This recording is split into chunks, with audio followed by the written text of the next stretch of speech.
Assalamualaikum warahmatullahi wabarakatuh. Selamat siang mahasiswa-mahasiswaku semuanya. Alhamdulillah, syukurillah pada kesempatan kali ini kita masih diberikan kesempatan untuk bertemu lagi ya. Sebelum kita memulai perkuliahan pada hari ini, alangkah baiknya kita berdoa menurut agama dan keyakinan masing-masing terlebih dahulu. Berdoa dimulai.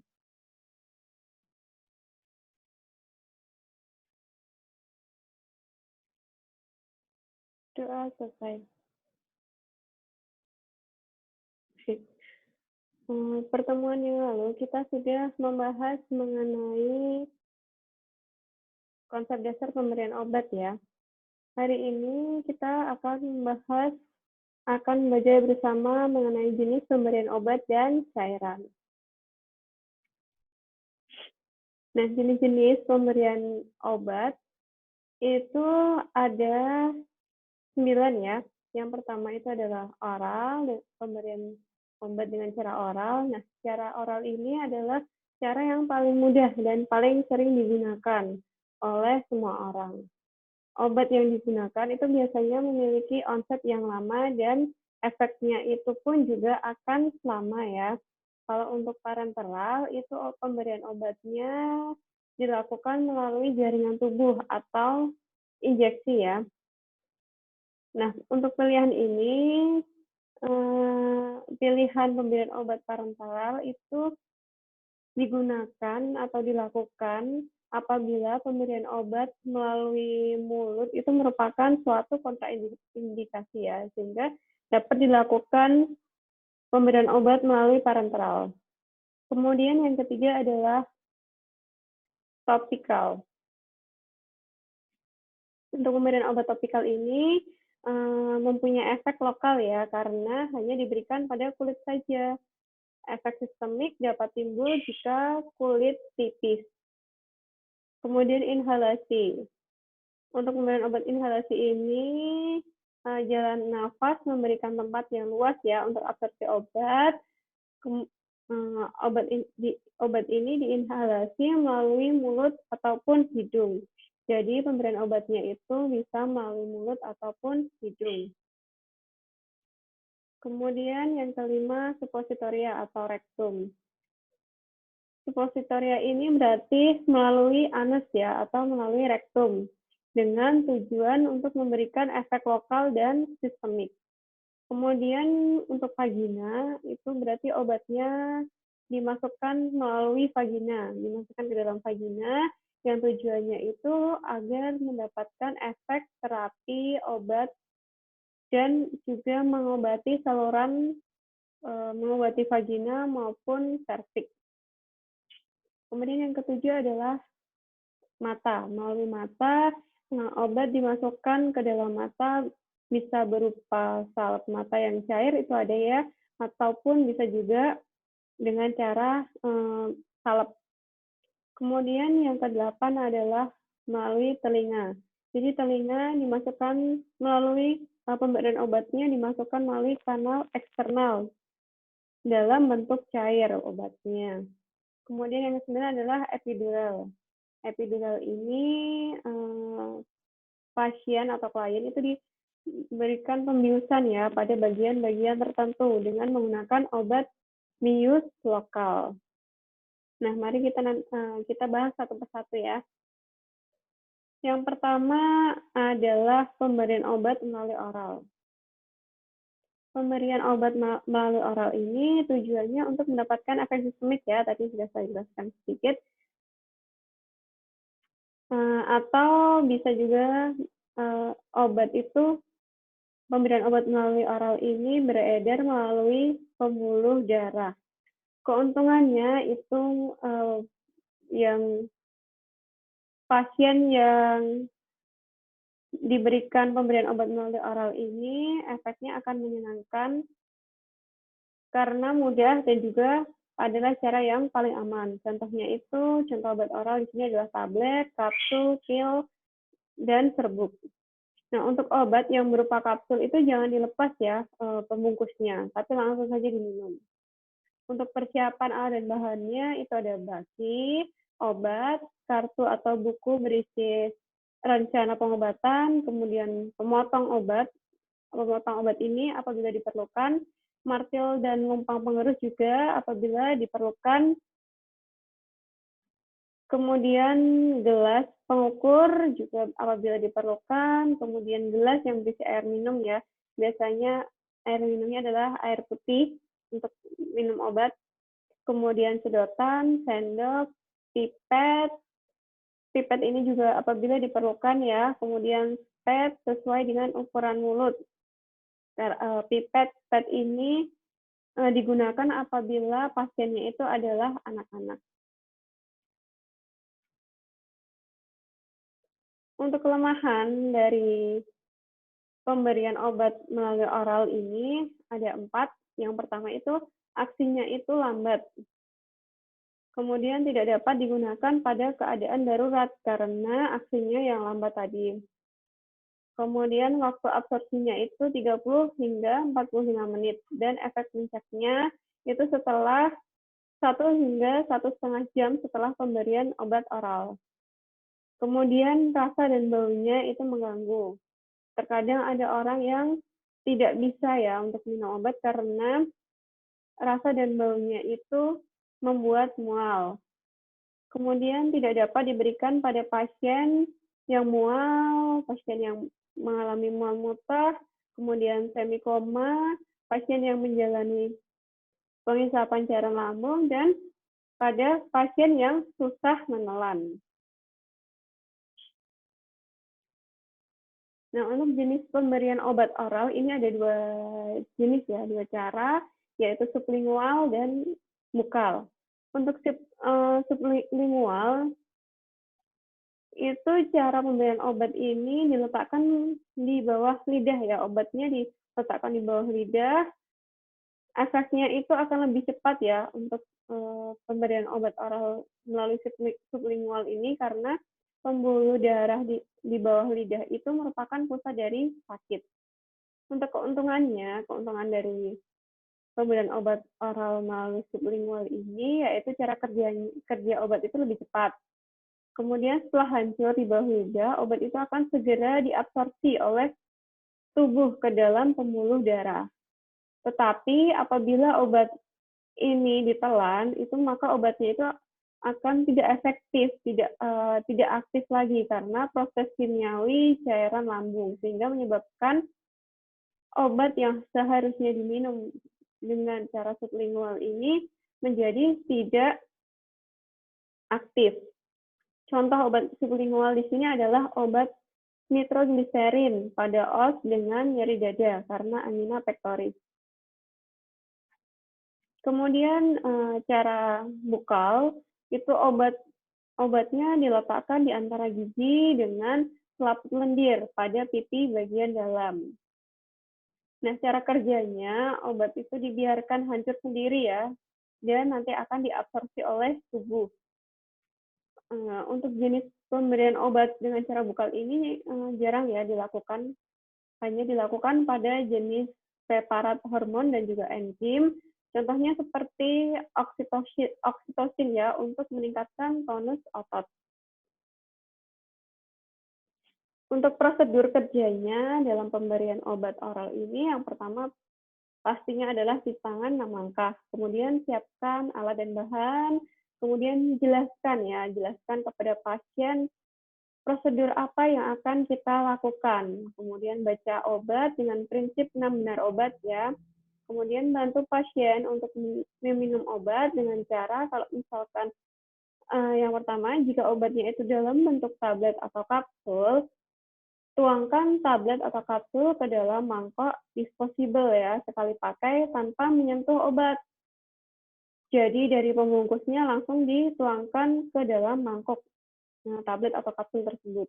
Kemudian yang kedua adalah, langkah selanjutnya adalah gunakan alat pemotong tablet. Alat pemotong ini jika diperlukan saja ya, gunanya itu untuk membagi obat sesuai dengan dosis yang diperlukan. Kemudian kaji kesulitan menelan. Apabila ada kesulitan menelan, obat bisa digerus ya. Kemudian obat yang digerus itu bisa menjadi sehingga sampai berbentuk bubuk dengan menggunakan martil dan lumpang penggerus, kemudian campurkan dengan minuman ya. Obat tersebut dicampurkan dengan minuman, tapi harus kita cek dulu dengan bagian farmasi sebelum menggerus obat ini, karena beberapa obat itu tidak boleh untuk digerus karena akan mempengaruhi daya kerjanya. Jadi pastikan terlebih dahulu ya ke farmasi sebelum kita menggerus obat yang akan kita gerus pada pasien yang kesulitan menelan.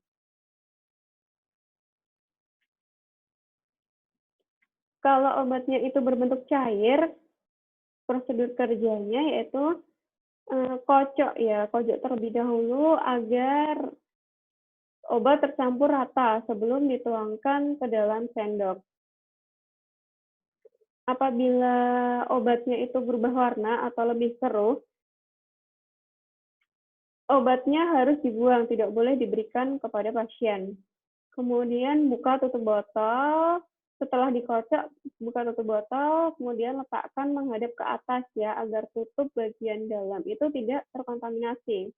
Karena nanti juga akan dipakai kembali obat tersebut. Kemudian pegang botol obat dengan telapak tangan, menutupi label untuk menghindari label obat itu agar tidak terkena tumpahan cairan obat. Jadi sewaktu-waktu apabila mau digunakan lagi itu masih bisa terbaca. Kemudian selanjutnya adalah tuangkan obat ya dengan jumlah yang dianjurkan sesuai dengan dosis ke dalam mangkok obat yang berskala. Kemudian usap bagian tutup botol dengan tisu sebelum menutup botol ya. Hal ini dilakukan untuk mencegah tutup botol sulit untuk dibuka kembali ya saat akan diperlukan lagi karena akibat dari cairan obat yang mengering pada tutup botol. Kemudian selanjutnya adalah apabila dosis obatnya hanya sedikit, misalkan kurang dari 5 mili, itu gunakan pet steril ya untuk mengambil obat dari botol. Nah, itu tadi jika obatnya berbentuk cair, kemudian langkah selanjutnya setelah pemberian obat, kita catat perubahan dan reaksi terhadap pemberian obat dan evaluasi respon terhadap obat dengan mencatat hasil pemberian obat. Kemudian langkah terakhir adalah yang pasti cuci tangan ya, cuci tangan lagi 6 langkah. Yang kedua adalah pemberian obat melalui parenteral. Pemberian obat melalui parenteral ini dilakukan dengan menyuntikkan obat ya. Menyuntikkan obat tersebut ke dalam jaringan tubuh atau ke dalam pembuluh darah dengan menggunakan pad. Tergantung stepnya berapa sesuai dengan dosis yang dibutuhkan. Kemudian tujuan pemberian obat melalui parenteral ini yaitu untuk mendapatkan reaksi yang lebih cepat ya dibandingkan dengan cara lain. Nah, ini pemberian obat melalui parenteral atau injeksi ini adalah cara yang paling cepat untuk mendapatkan reaksi. Kemudian tujuannya untuk memperoleh reaksi setempat, misalkan seperti tes alergi atau skin test ya. Kemudian membantu menegakkan diagnosa dengan melakukan penyuntikan zat kontras. Dan yang terakhir ada tujuannya untuk memberikan zat imunologi seperti vaksin. Nah, macam-macam rute penggunaan obat secara parenteral itu ada 4 ya. Yang pertama itu adalah injeksi intrakutan atau intradermal, biasa disingkat IC atau IG ya. Nah, untuk injeksi ini disuntikkan sedikit saja dosisnya, yaitu 0,1 hingga 0,2 mili dalam kulit ya, untuk tes terhadap alergi atau skin test. Atau bisa juga penyakit seperti tuberkulosis. Kemudian yang kedua, injeksi subkutan atau hipodermik. Injeksi ini disuntikkan ke dalam jaringan subkutan ya, di bawah kulit. Nah, obatnya itu lambat ya diabsorpsi karena lebih pekat ya. Jadi obatnya lambat diabsorpsi, jadi intensitas efek sistemiknya dapat diatur. Kemudian injeksi intramuskuler itu disuntikkan masuk ke otot daging ya. Injeksinya dapat berupa larutan, suspen, atau emulsi ya. Untuk suspen atau emulsi ini dimaksudkan untuk memperoleh efek yang diperpanjang. Kemudian injeksi intravena. Injeksi intravena ini disuntikkan langsung ya ke pembuluh darah. Jadi larutan injeksinya itu harus benar-benar jernih. Untuk infus yang merupakan volume cairan yang besar itu mengandung elektrolit, substansi nutrisi yang esensial diberikan hanya melalui IV ya. Kemudian posisi untuk jarum suntik itu bisa dilihat pada gambar. Untuk injeksi IM, yang pertama sendiri yang tegak lurus itu 90 derajat, itu adalah injeksi intramuskuler. Kemudian yang sebelahnya itu adalah injeksi subkutan. Di jaringan subkutan ya, posisi jarumnya itu adalah 45 derajat. Kemudian yang sebelahnya lagi di pembuluh darah, yaitu intravena, itu 25 derajat. Dan yang terakhir intrakutan atau intradermal. Dan tadi untuk skin test atau untuk tuberkulosis ya, derajatnya itu 10 hingga 15 derajat. Nah, yang paling harus kalian ingat untuk melakukan injeksi atau pemberian obat secara parenteral ini, kita harus selalu pastikan ya bahwa di dalam pad itu tidak ada gelembung udara yang tersisa lagi. Karena apabila ada gelembung udara yang masuk nantinya ke dalam tubuh kita, ke dalam tubuh pasien, itu akan mengakibatkan terjadinya emboli ya, yang akibatnya itu pastinya akan sangat membahayakan bagi si pasien.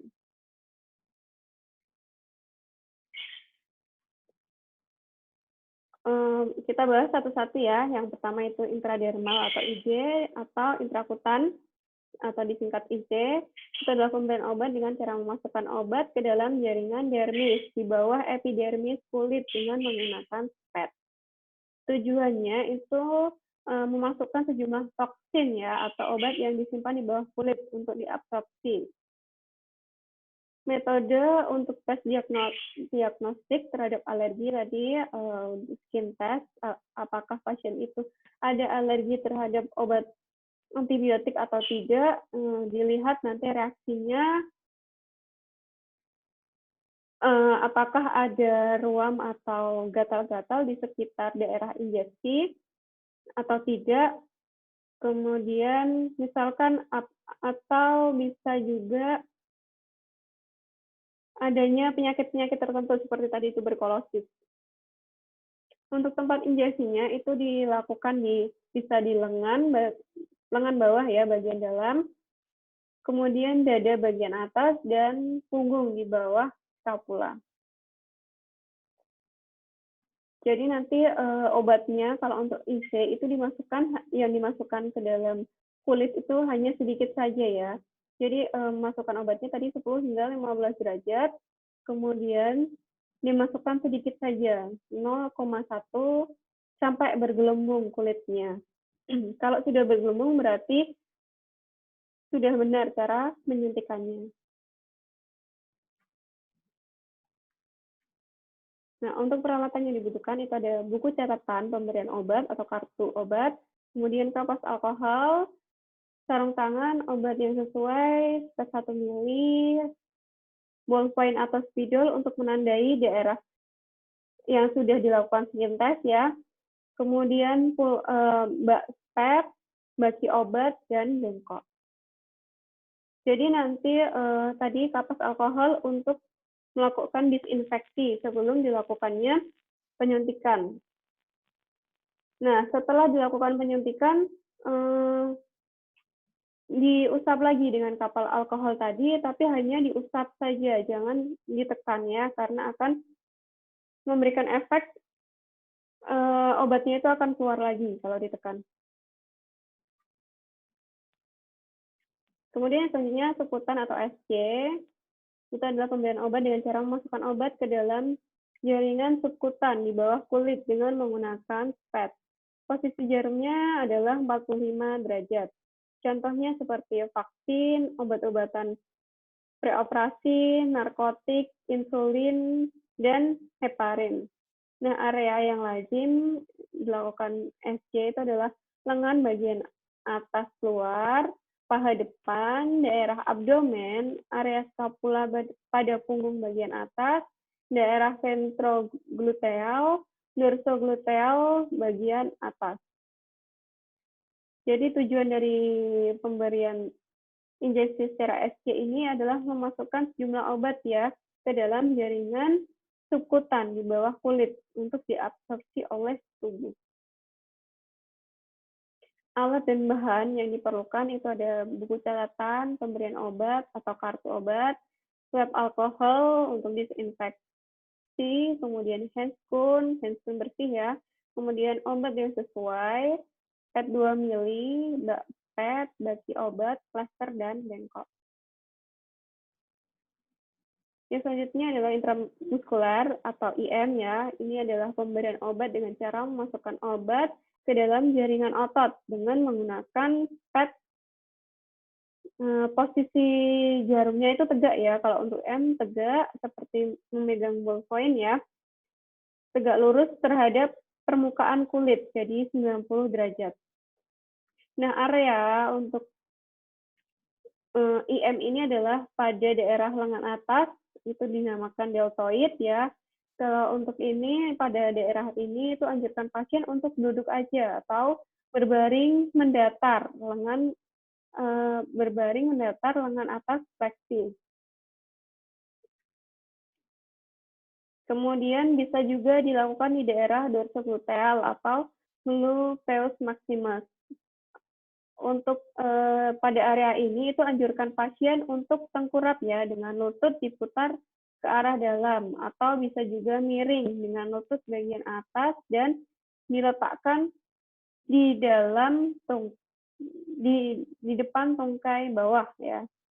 Kemudian untuk di daerah bagian luar atau vastus lateralis itu anjurkan pasien untuk berbaring telentang dengan lutut itu sedikit fleksi. Kalau untuk ventrogluteal itu pasien itu dianjurkan untuk miring, tengkurap, atau telentang dengan lutut dan pinggul pada sisi yang akan dilakukan penyuntikan dalam keadaan fleksi ya. Jadi saat kita akan melakukan injeksi IM ini, biasanya pada kebanyakan adalah yang dilakukan pada KB suntik ya. KB suntik itu dilakukan dengan cara IM. Nah, agar pasien itu tidak kesakitan ya, tidak merasakan sakit ataupun kaget, itu kita bisa alihkan perhatian mereka, perhatian pasien kita alihkan dengan misalkan mengajaknya untuk mengobrol saat pasien itu menanggapi obrolan kita, kemudian kita langsung masukkan suntikan pad ke dalam bagian atau area yang akan kita suntik, sehingga tujuannya itu agar pasien tidak tegang. Kalau pasien tegang, kemudian otot-ototnya juga akan tegang, sehingga pasien akan merasakan kesakitan.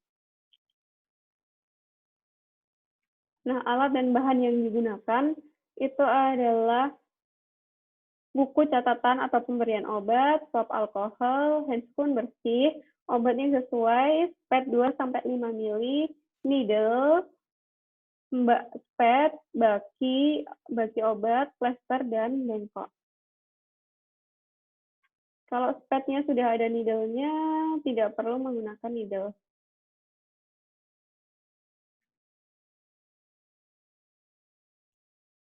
Untuk intravena atau IV itu adalah pemberian obat dengan cara memasukkannya ke dalam pembuluh darah vena ya, dengan menggunakan pad. Posisinya adalah 25 derajat ya.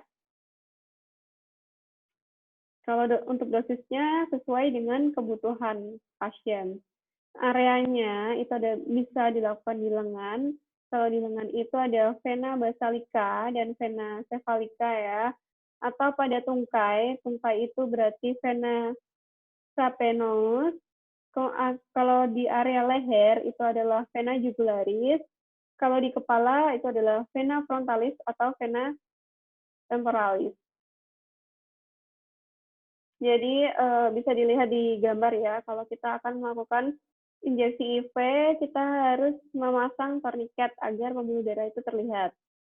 Kemudian kalau sudah terlihat pembuluh darahnya, lepaskan torniket, kemudian kita baru memasukkan obatnya ke dalam pembuluh darah. Untuk pemberian obat melalui kulit atau topikal,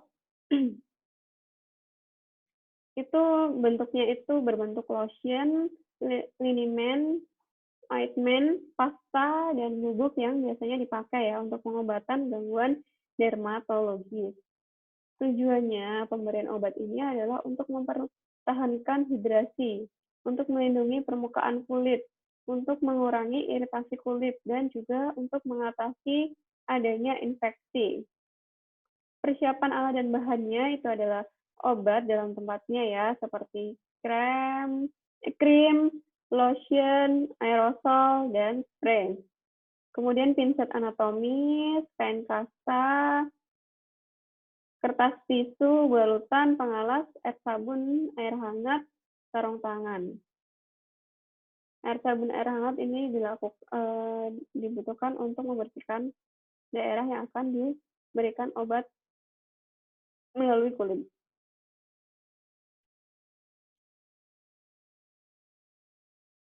Untuk prosedur kerja pemberian obat pada kulit, yang pertama cuci tangan, kemudian jelaskan ya pada pasien mengenai prosedur yang akan kita lakukan, kemudian pasang pengalas di bawah daerah yang akan dilakukan tindakan, gunakan sarung tangan, bersihkan daerah yang akan kita beri obat dengan air hangat tadi, apabila terdapat kulit yang malas ya, jadi sehingga kulitnya menjadi melunak dengan diberikan air hangat, dan gunakan pinset anatomis.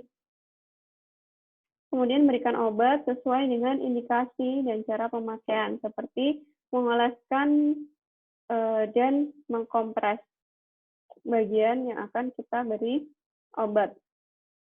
Nah, kalau perlu itu kita bisa tutup dengan kain kasa atau balutan pada daerah yang diobati. Setelah itu kita cuci tangan, bereskan alat dan cuci tangan ya. Untuk pemberian obat melalui inhalasi itu berupa gas ya atau uap, pemberian obat yang disemprotkan ke mulut. Jadi pemberian obat melalui inhalasi itu dimasukkan ke dalam mulut. Kelebihannya itu absorpsinya akan lebih cepat dan homogen, kadar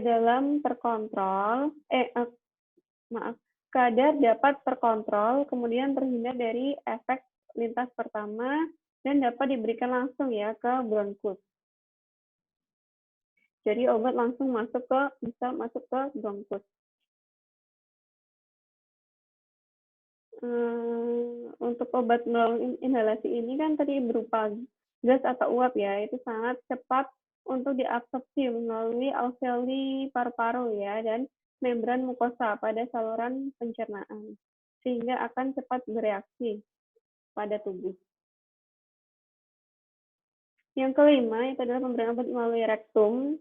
Tujuannya untuk mendapatkan efek terapi obat, kemudian menjadikan lunak pada daerah feses, untuk menggunakan feses ya, kemudian untuk merangsang pasien untuk BAB. Untuk pemberian obat melalui rektum ini, itu tidak menyebabkan iritasi pada saluran cerna bagian atas ya, dan pada beberapa obat tertentu itu akan diabsorpsi lebih baik oleh mukosa rektum daripada dengan cara pemberian obat yang lainnya. Sehingga dianjurkan untuk dilakukan pemberian obat melalui rektum. Untuk persiapan alat dan bahannya, itu obat supositoria pada tempatnya, sarung tangan, kain kasa, vaselin atau pelumas ya, kemudian kertas tisu. Untuk kontraindikasi ya, kontraindikasi pasien yang diberikan obat melalui rektum itu pada pasien yang mengalami pembedahan rektal, itu tidak dianjurkan untuk dilakukan pemberian obat melalui rektum.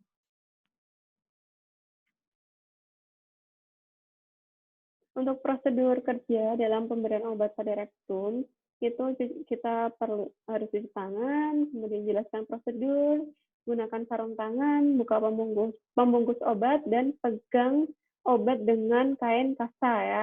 Kemudian oleskan pelumas pada ujung obat supositoria agar tidak sakit ya. Kemudian regangkan glutea dengan tangan kiri ya, kemudian masukkan supositoria perlahan melalui anus, sphincter anal interna, serta mengenai dinding rektal 10 cm ya, pada orang dewasa, kalau pada bayi atau anak itu 5 cm. Setelah selesai, kemudian kita tarik jari tangan kita yang untuk memasukkan obat tadi, dan bersihkan daerah sekitar anal atau rektum dengan tisu. Kemudian anjurkan pasien untuk tetap berbaring terlentang atau miring selama kurang lebih 5 menit. Kemudian kita copot handscoon, kemudian cuci tangan, dan catat obat, jumlah dosis, dan cara pemberian. Kalau yang keenam itu ada pemberian obat per vagina, tujuannya untuk mendapatkan efek terapi obat dan mengobati saluran vagina atau serviks ya. Persiapan alat dan bahannya adalah obat dalam tempatnya, sarung tangan, kain kasa, kertas tisu, kapas sublimat pada tempatnya, pengalas, dan korentang pada tempatnya. Bisa dilihat ya caranya dalam memasukkan obat per vagina pada gambar.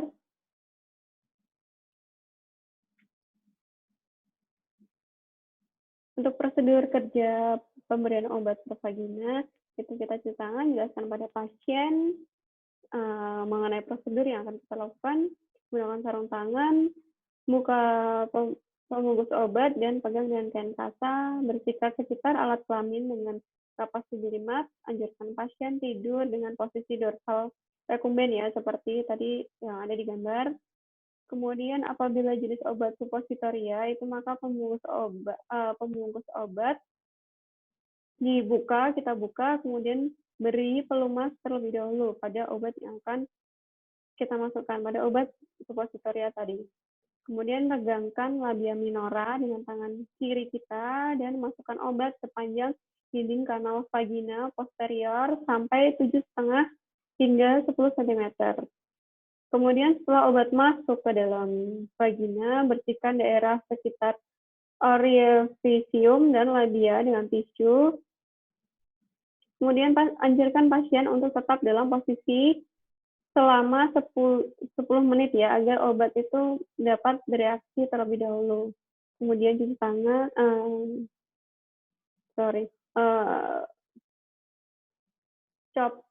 lepas sarung tangan terlebih dahulu dengan cara terbalik, kemudian baru kita cuci tangan.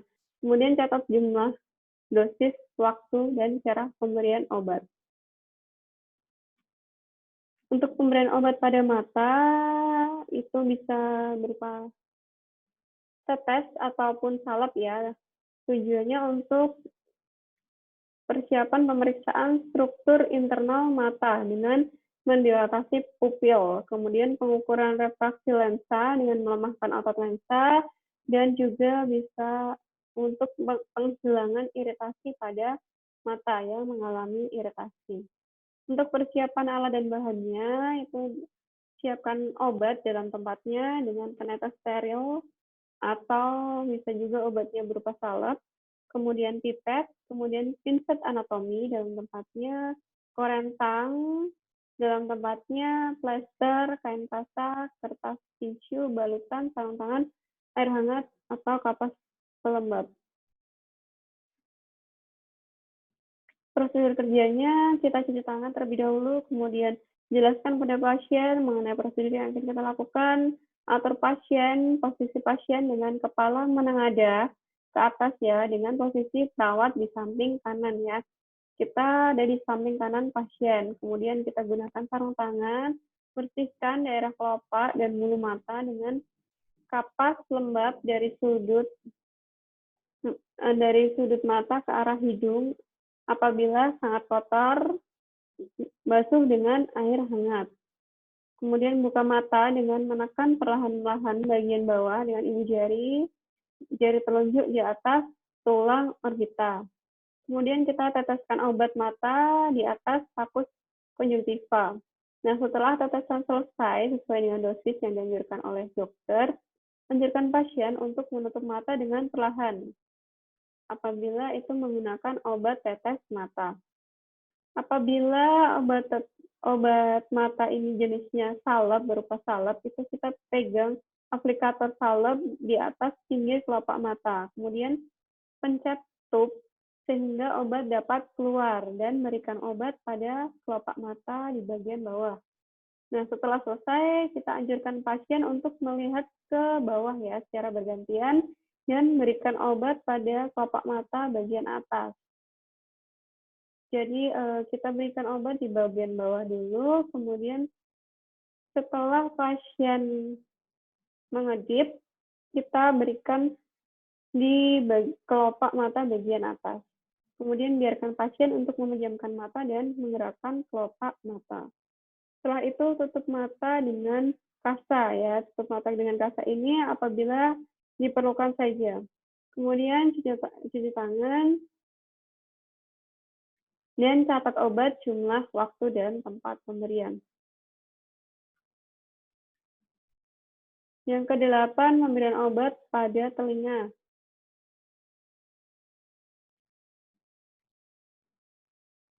Persiapan alat dan bahannya itu adalah obat dalam tempatnya, penetes, spekulum telinga, pinset anatomis dalam tempatnya, korentan dalam tempatnya, plester, kasa, kertas tisu, balutan. Untuk pemberian obat pada telinga ini, kita masukkan cairan ya. Kita masukkan obat yang bentuknya cairan ke dalam telinga melalui kanal eksternal. Biasanya pada umumnya itu tetes telinga yang dapat berupa obat antibiotik, khususnya pada otitis media atau telinga bagian tengah. Tujuan dari pemberian obat melalui telinga itu adalah untuk menghilangkan nyeri, untuk melunakkan serumen atau kotoran-kotoran yang ada di dalam telinga, agar mudah untuk diambil, kemudian untuk memberikan efek terapi lokal, atau mengurangi peradangan, membunuh organisme penyebar infeksi pada kanal telinga eksternal. Prosedur kerjanya, cuci tangan, jelaskan pada pasien prosedur yang akan kita lakukan, atur posisi pasien dengan kepala miring ke kanan atau ke kiri sesuai dengan daerah yang akan diobati ya, sesuai dengan telinga mana yang akan kita obati. Kemudian usahakan agar lubang telinga pasien itu menghadap ke atas. Kemudian luruskan lubang telinga dengan menarik daun telinga ke atas atau ke belakang pada orang dewasa dan ke bawah pada anak-anak. Nah, apabila obat itu berupa tetes, maka kita teteskan obat dengan jumlah tetesan yang sesuai pada dinding saluran untuk mencegah terhalang oleh gelembung udara. Nah, apabila berupa salep, itu maka kita ambil kapas lidi dan masukkan atau oleskan salep pada liang telinga. Kemudian pertahankan posisi kepala 2 hingga 3 meter. Pertahankan posisi kepala 2 hingga 3 menit ya. Maaf. Kemudian tutup telinga dengan pembalut dan plester apabila diperlukan. Apabila tidak, kita diamkan saja. Kemudian cuci tangan, catat jumlah, tanggal, dan dosis pemberian. Untuk yang epidural, pemberian obat epidural itu adalah jenis anestesi atau pembiusan lokal ya, yang dilakukan dengan cara menyuntikkan titik ruang epidural dekat tulang belakang. Jadi biasanya yang melakukan itu adalah dokter spesialis anestesi ya. Tidak bisa sembarang tenaga kesehatan, harus spesialis anestesi. Karena apabila salah sedikit saja bisa mengakibatkan kelumpuhan pada pasien. Pemberian obat ini dilakukan untuk menghilangkan rasa sakit di daerah tertentu ya. Hal ini bisa terjadi karena epidural itu membuat impuls saraf dari tulang belakang bawah terblokir, sehingga bagian tubuh tersebut itu kehilangan perasaan atau sensasi, jadi kebal ya.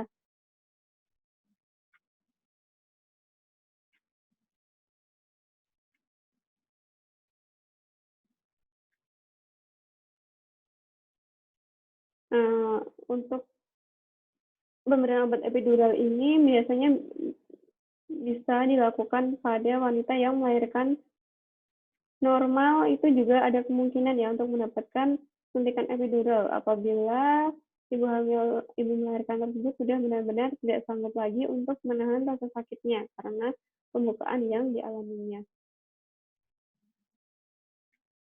Untuk keuntungan setelah operasi itu adalah analgesik efektif tanpa memerlukan opioid sistemik. Insiden masalah pernafasan pasca operasi dan infeksi dada itu berkurang. Kemudian insiden pasca operasi, infark miokard atau serangan jantung itu akan berkurang. Kemudian respons stres untuk operasi juga berkurang. Kemudian motilitas usus ditingkatkan oleh blokade dari sistem saraf simpatik. Dan penggunaan analgesik epidural selama operasi mengurangi transfusi darah persyaratan. Efeknya dari pemberian obat epidural ini, tekanan darah menurun. Nah, tekanan darah menurun sehingga pasien akan merasakan pusing dan mual. Kemudian adanya efek ketidaknyamanan secara fisik. Setelah suntikan epidural itu akan merasakan sakit kepala, akan merasakan mual, kemudian nyeri punggung, demam, sakit telinga, dan susah untuk buang air kecil. Kemudian bayi sulit untuk menyusui ya, karena bayi kesulitan dalam perlekatan sehingga menyebabkan kesulitan untuk menyusui. Pada bayi tersebut itu juga ada kemungkinan untuk mengalami depresi pernafasan ya, dan peningkatan variabilitas detak jantung janin. Kemudian peluang susah bergerak ya, jadi beberapa jam setelah diberikan epidural itu akan merasakan kelemahan pada otot kaki, bahkan seperti mati rasa ya, jadi tidak bisa bergerak. Kemudian peluang infeksi, jadi harus dipasang kateter sehingga membuat peluang infeksi di sekitar kulit yang dimasukkan kateter itu berkurang.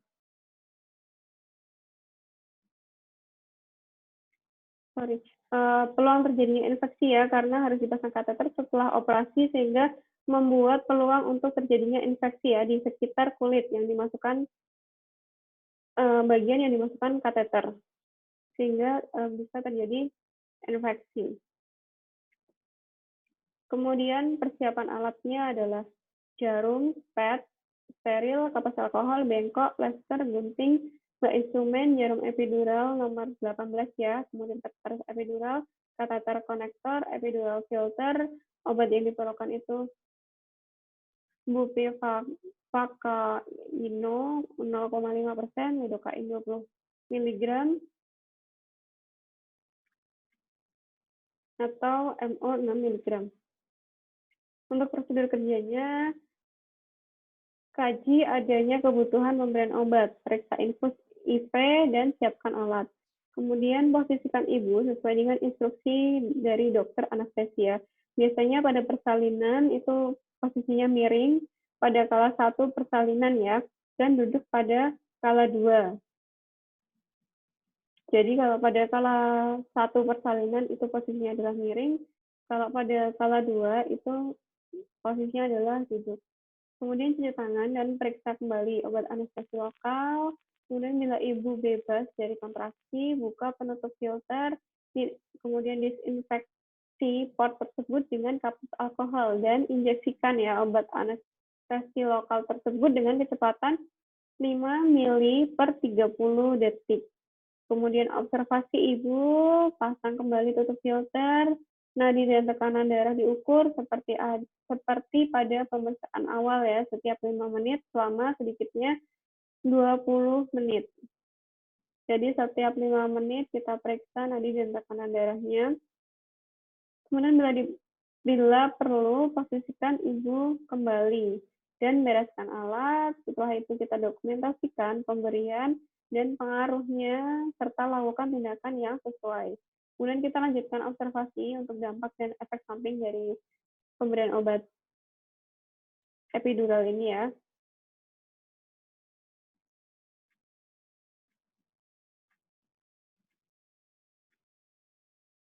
Oke, baik. Untuk materi pada hari ini tentang jenis pemberian obat sudah selesai. Saya cukupkan sekian pertemuan pada hari ini. Untuk pertemuan selanjutnya kita akan membahas mengenai persiapan dan perawatan operasi ya.